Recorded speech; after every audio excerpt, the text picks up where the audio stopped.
You get Like 5. you don't? Oh, I want it. Okay, get one for your brother. Get one. Yeah, jump right in there. This one? Get one. Look at this. Get one. That looks cool. I don't know. Okay, let's go. Reggie said she started a business. That's like a work of art.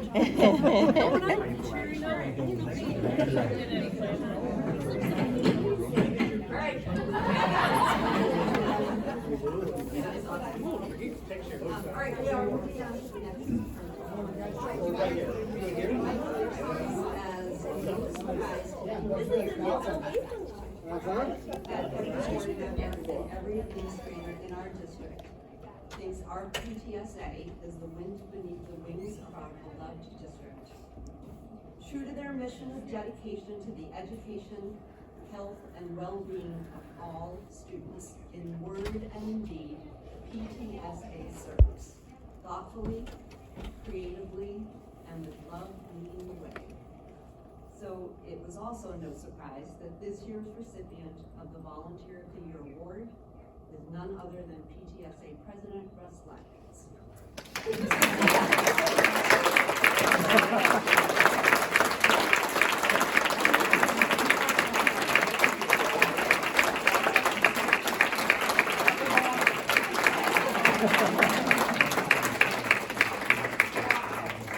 His nomination letter cited his selflessness in his volunteer work not only for PTSA but also with the SPOT.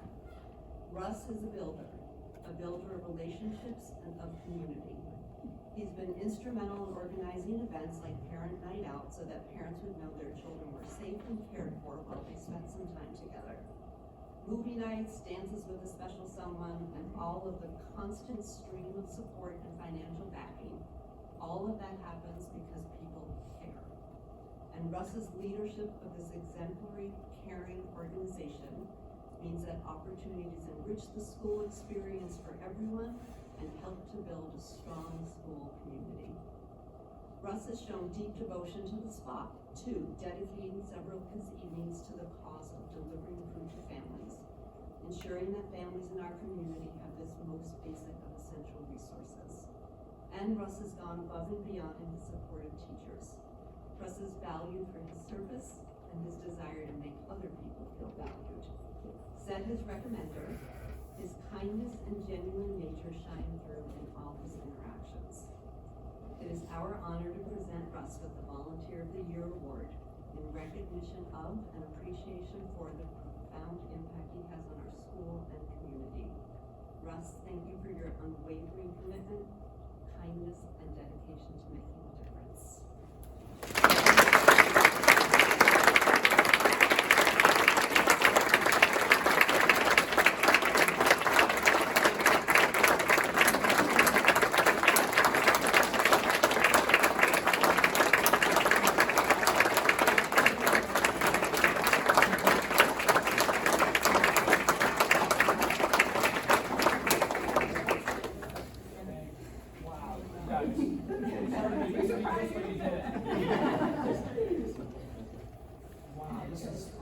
I'm honored. This is beautiful.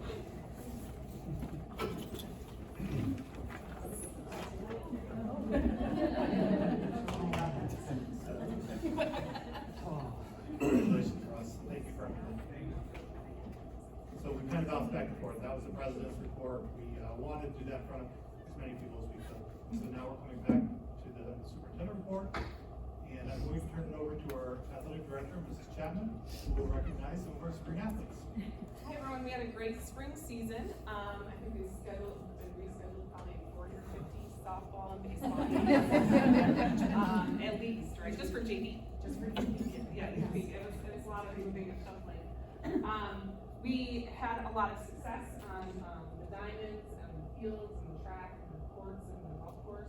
And a lot of our athletes are here tonight who received either first team all recognition from the Monroe County Public School Athletic Conference, or all Greater Rochester has not been announced, but I'm sure some of them will be on there. And then we have a couple people who were league players of the year, and we have one coach of the year who happens to be here.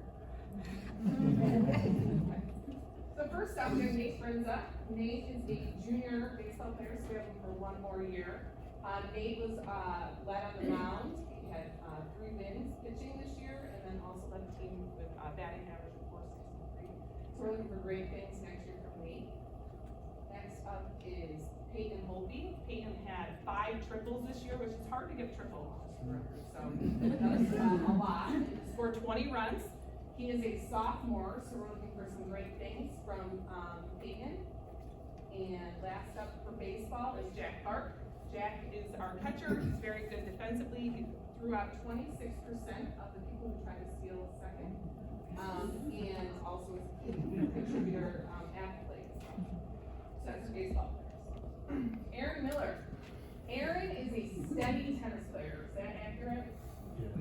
Because we were at the state qualifying tournament, and his match went to like 10 o'clock at night. Because he hits it over, then the person over there hit it over, and that's how tennis works. No one was trying to like get the, have a really hard shot. So we had a long day at Rockport, but Aaron was at the state qualifier match, which was great. We hadn't had anyone play in the quarterfinals this year. He had an outstanding season, and he's also a junior, so we're looking for great things to come from here. Marcello is a senior, and he is headed to Cornell next year, and he was the Division II Monterey County Tennis Player of the Year. He had a great year at first singles, and we're going to miss you.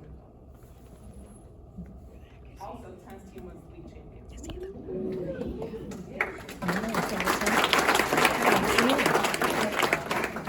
And Coach Ducharme was the Division II Coach of the Year.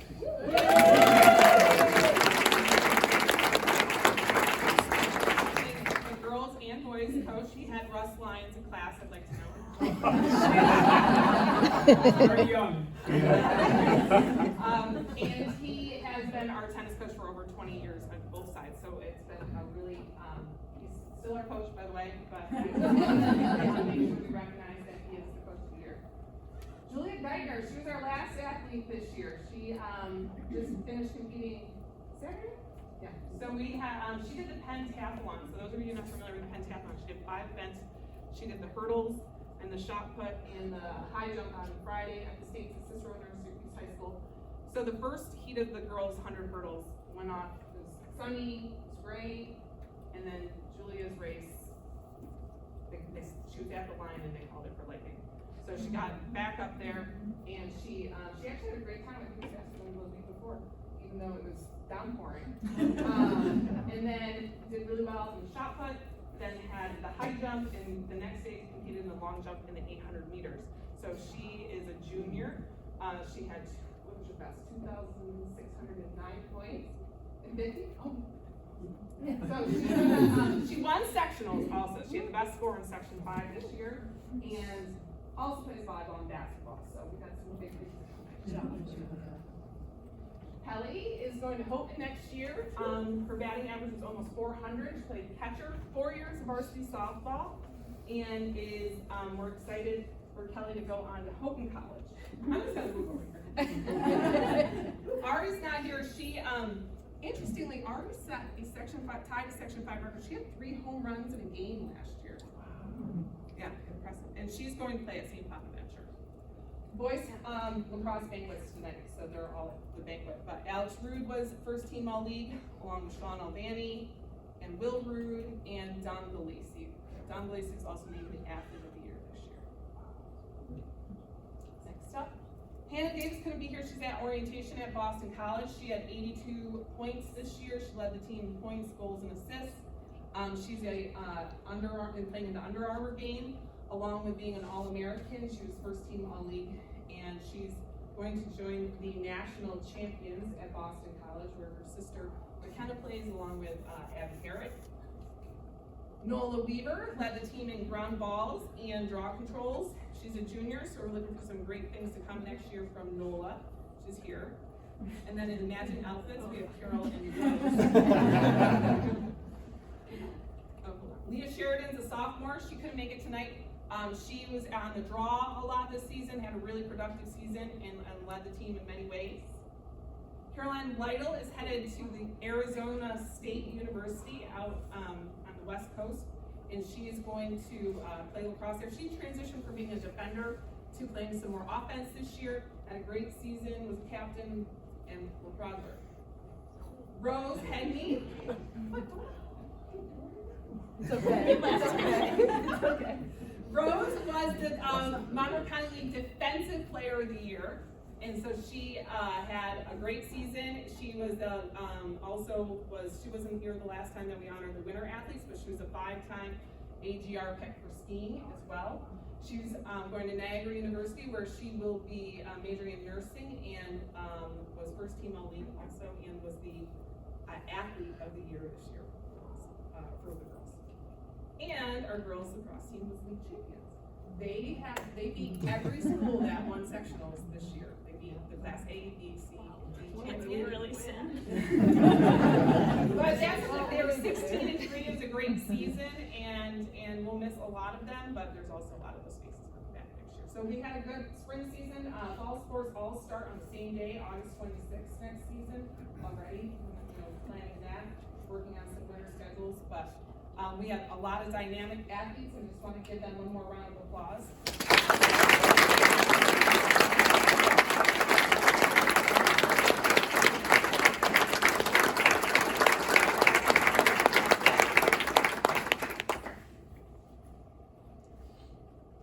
Congratulations, everybody. You always represent our district so well on the field competition. We really appreciate that.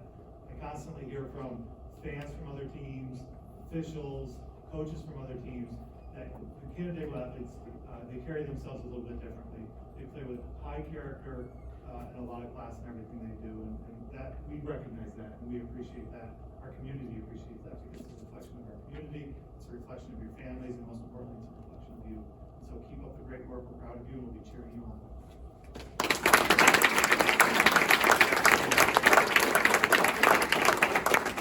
You don't have to stay, because there's another hour or so of this meeting. She's right there in that picture. Well, he's not there. Oh, okay. He's missing. He must have had to go to the lacrosse. Oh, that stinks. Maybe that's why he showed up here. They probably even out the door now. We're done. Oh, good to see you. Good to see you. That's his mother. Oh. That's why I can't. He was on the phone. Oh. She got one.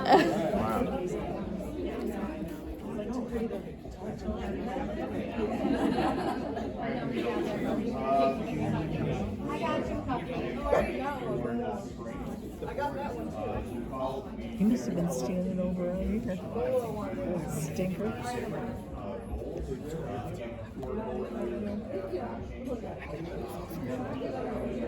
He's going to Cornell.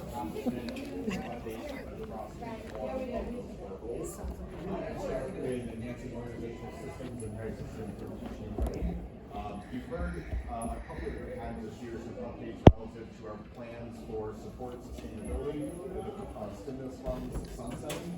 So we've worked with our K-5 building to make sure that the science labs that we've started this year, that as a practice, and we saw them highlighted actually at one of our board visits, that opportunity continues. So we've been able to be strategic with some staffing to ensure the continuity with our progress with that. We had a very successful year, and I think it's important that one of the pieces that is somewhat sunsetting in the stimulus funding is our two implementation coaches, India Rockmel and Karen Sampelsi, and without them, that implementation for both our EDM math program as well as the Carolina Science program would not have been as successful without their expertise, their leadership, their drive. They really made that come alive, and they really embraced their roles, and we're grateful for their work. And sort of kind of passing the baton to help carry on that work, we're obviously bringing on our new K-5 director, who's going to be supporting our core areas, particularly Tier 1 instruction, and ensuring how we can build on a lot of progress that we've made with our partnership with Solution Tree, which is our second bullet point. But we're also looking ways to support data needs. Obviously, with Tracy's pending retirement, there's a lot of skill of expertise we're losing there. but we're trying to be creative and thoughtful about how do we build our own internal capacity and think about different things that might be able to support and meet our data needs going forward. I referenced the continued partnership with Solution Tree. A lot of work's gonna happen with them this summer as well as going into next school year. We actually established an opportunity to have a partnership with the Lions School District, who is just coming on board with a partnership with Solution Tree this year. But because we partner with them, we get to run through BOCES and get a little bit of aid back on the cost, which is really a great thing for us. As I mentioned, we'll be engaging in more work over the summer with our building teams to move things forward within TSS. In terms of professional learning, we had a very successful one-for-one opportunity, and again, that's the opportunity for staff to engage in 6 hours of professional learning in advance of March 15th. If they get the learning done in advance, they don't have to come on March 15th. So it's a way to get the learning, which is most important, in the hands of our staff sooner, as opposed to waiting till later in the school year. So we're looking to not only continue our planning with that, but we want to have an enhanced opportunity for our own planning to maximize those September conference days, to not just give our instructional staff an opportunity for learning, but we're thinking about aides and our clerical, we're thinking about a whole range of staff to try to give them some needed professional learning to start the school year on the right foot.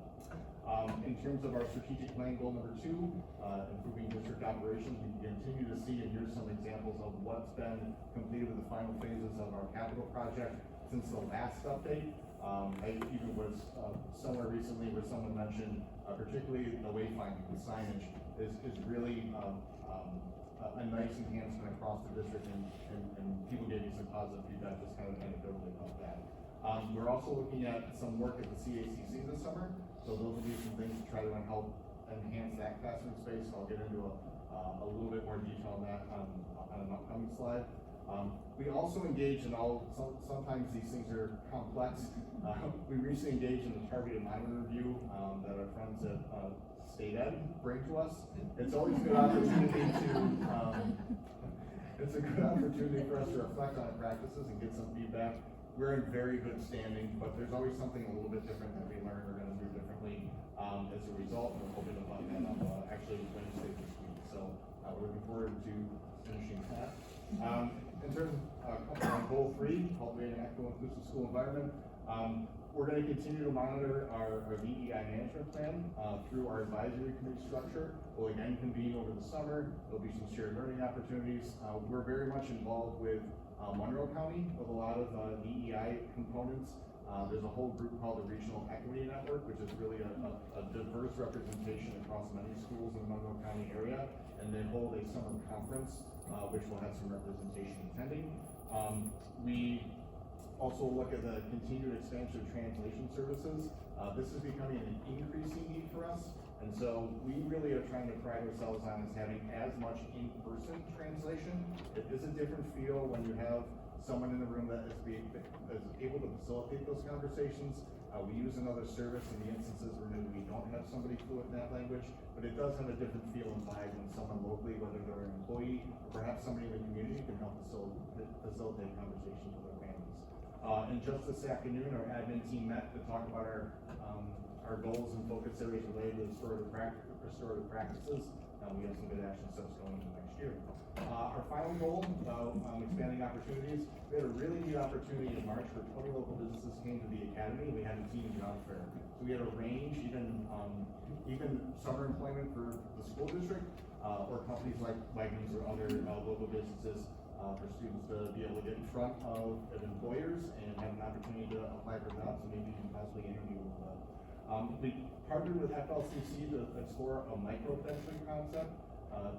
Jamie really led a connection with us, with our partners at FLCC to explore this. There's a potential that if we have enough interest, maybe it'll even expand to the academy. But the goal around this is to try to find other pathways for students that may not necessarily be ready for going on to a 2-year or 4-year school. If they can leave us with some coursework completed through FLCC, but are leaving that micro-credential opportunity work ready, there's a potential that as they engage in coursework prior to leaving Canandaigua, they could be nearly immediately hired and ready for the world of work. So we're excited about trying to capitalize on that.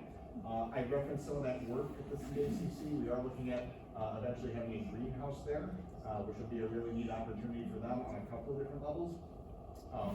that hands-on experience and having something, as you know, the students are very hands-on with the chickens and the other things that are there, but having this greenhouse opportunity will help enhance science instruction, and you may be a little bit carried over to that restaurant management course, so students are exploring that as an opportunity.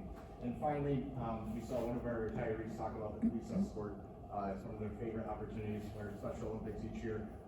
2 great days, great weather, great events to highlight some of our student athletes through Special Olympics.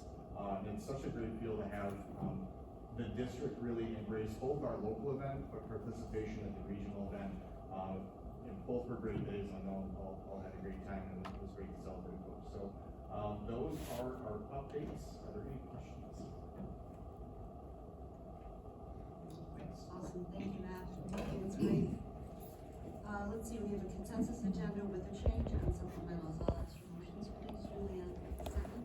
Any questions or comments? All in favor? Passes unanimously. Thank you.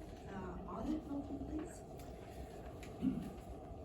Yeah, so audit met this past Friday, and we had several updates, and we approved the reserve plan, which was just passed on the consent agenda. One of the updates we looked at was a school lunch fund year-end projection. Matt shared with us some of the numbers, both in terms of the high participation rate, but also the quality feedback that we're receiving from students in terms of the quality of the meals themselves. So that was a very positive sort of update. And then we also took a look at the projected fund balances and wrapped up our own committee review and looking forward to our calls. Thanks. Great, thank you. Did you go to character? I did go to character ed, so yeah. Keep that microphone on. And actually, I was just thinking as I was listening to all of the students there, and as Jamie, you were describing the way that our student athletes are thought of both as on field and I imagine in the classroom as well, that idea of character education comes back into mind here. And so at our character education meeting, we had an opportunity to hear updates from our assistant principals at all the buildings, and they shared with us sort of an audit of what they are doing in the various school buildings, what has been occurring in the past year. And so we got a really good snapshot of all that we're doing. And at this point, Jamie's going to bring together a process where we'll sit down and sort of map out the next stages. Anything you want to add to that, Jamie? Yeah, I think similarly, we'll come up with a yearly management plan for character education. We found a lot of success with the DEI approach. So we're going to do the similar approach with character education, where we create goals that we hope to accomplish throughout the year, and then the building teams go out and accomplish those goals, because every building has a character education team. So we just need to get the energy behind it, and then authorize them to go out there and do the work. But they're already inherently doing a lot of these things in the class, in their day-to-day, but having it on paper and doing a presentation about it made it a lot more obvious. Oh wow, we are doing a lot of these things. Okay, so how do we highlight it and continue to grow? And I thought that was pretty impressive. So if just the sheer volume of work that's being done behind this, it's really hard because almost everything can get connected back to this idea of character education. So it's great to see all those connections being made as well. Thanks. Thank you.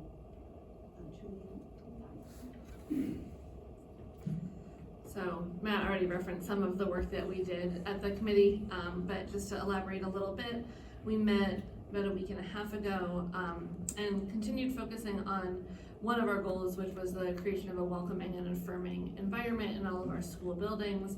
And so we took some time to go through feedback that was generated by teachers in the primary elementary and the middle school and the academy to try to identify major themes that were coming out, things that we were seeing repeated in different ways at different buildings as we talk about moving forward with this, trying to think about the balance between wanting some type of continuity between buildings so that there's an overall district feel, but also creating space for each building to have its own unique sense of self and personality that's appropriate for the students that are in that building. So we just spent a lot of time going through that feedback. Our teachers have a lot of really fantastic ideas about how to create those welcoming spaces, and Obviously, you can't do all 50 things that people have proposed in each building, and 50 might be an understatement for some of them.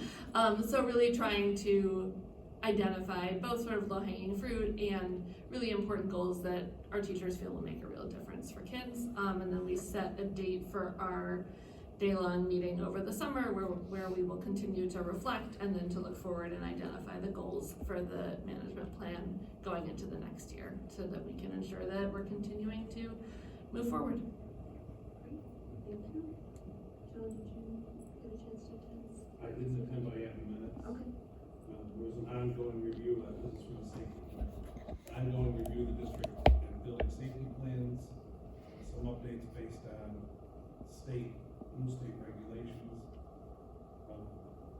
concerning drills, notice to parents, drill terminology involving transportation, individuals as part of it. District allergy plan was updated, workplace violence prevention program was discussed, fire inspection season is starting, so we'll talk about that. Set dates for next year for the committee meetings.